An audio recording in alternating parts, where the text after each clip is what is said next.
ہمارے صوفیہ فرماتے ہیں جب کوئی شخص ایک مرتبہ اللہ کہتا ہے، اللہ اس کی طرف نظر رحمت سے دیکھتا، اس کے گناہ جل کے راکھ ہو جاتے، اس کے ذکر کی لذت، اس کے ذکر کی چاشنی سے اپنے من کی آبادی کا سامان کیجیے۔ آج ایک آنسو، صرف ایک آنسو، جس سے پوری آنکھ نہیں بلکہ پلکوں کے بالوں میں سے ایک بال کی جڑ بھیگ گئی خوف خدا کی وجہ سے، کل قیامت کے دن وہ بال کھڑا ہو جائے گا، مالک یا مجھے نکال لے یا اسے جنت عطا کر دے۔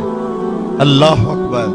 گناہگار کی آنکھ سے بہا ہوا آنسو کا ایک قطرہ جہنم کی آگ کو سرد کر دیتا ہے۔ آج توبہ کا دروازہ کھلا ہے، رحمت کا در کشادہ ہے، اس کی رحمتیں آواز دے رہی ہیں، یا ایھا الانسان ما غرک بربک الکریم۔ اے انسان پلٹ کے آ جاتے ہیں، رب بڑا ہی کریم ہے۔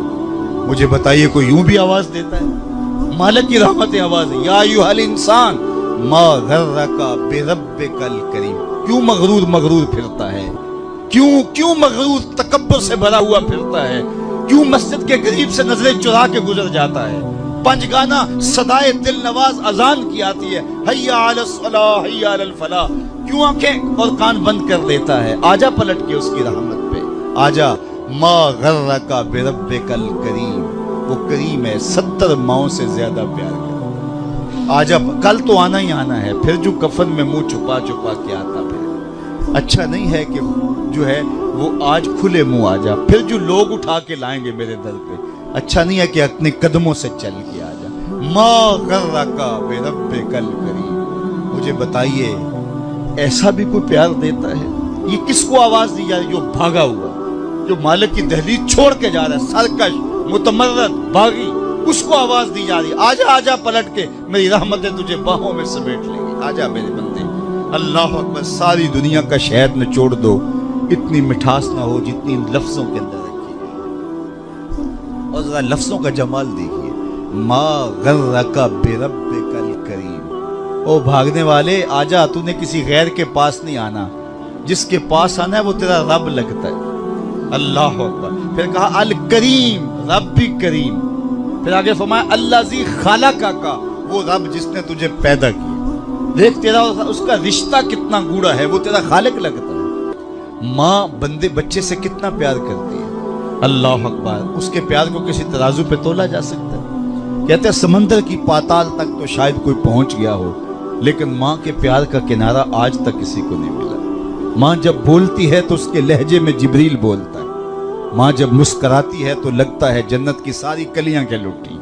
اللہ نے اس کے سینے کے اندر درد محبت کا وہ جہاں آباد کر دیا ہے۔ ماں تو پھر ماں ہی ہوتی ہے۔ ایک شاعر ہوا تابش، اس نے ماں کے پیار کا کیا نقشہ کھینچا، مدت ہوئی میری ماں نہیں سوئی تابش، میں نے ایک بار کہا تھا مجھے ڈر لگتا ہے۔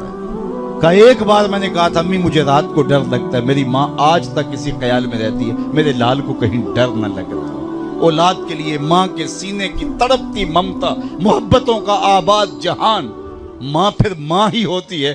ماں کی پھر ممتا ہی عجیب کائنات ہے، اور وہ بیٹے کے لیے دکھ جھیل لیتی ہے، اولاد کی تربیت کے لیے، تعلیم کے لیے، پیٹ پالنے کے لیے اپنا پیٹ کاٹ لیتی ہے۔ کسی کے گھر کے برتن مانجنے پڑیں تو ماں اس سے بھی گریز نہیں کرتی، کسی کے گھر کے گندے کپڑے دھونے پڑے تو اولاد کے لیے ماں یہ بھی گوارا کر لیتی ہے، لوگوں کے گھروں کی غلامیاں قبول کر لیتی ہے۔ شہر میں آ کر پڑھنے والوں بھول گئے ہو کس کی ماں نے کتنا زیور بیچا ہے۔ مائیں اولادوں کے لیے کن کن مراحل سے گزرتی ہیں۔ ماں کو اپنی اولاد سے اتنی محبت کیوں ہے؟ تو آپ سب کا ایک جواب ہوگا، اور وہ یہ کہ ماں نے اولاد کو جنم دیا۔ میرے بس ایک جملے کو سن لیں اور اس پہ تقریر اور گفتگو ختم بھی کر دوں تو میرا آنا با مقصد ہوا۔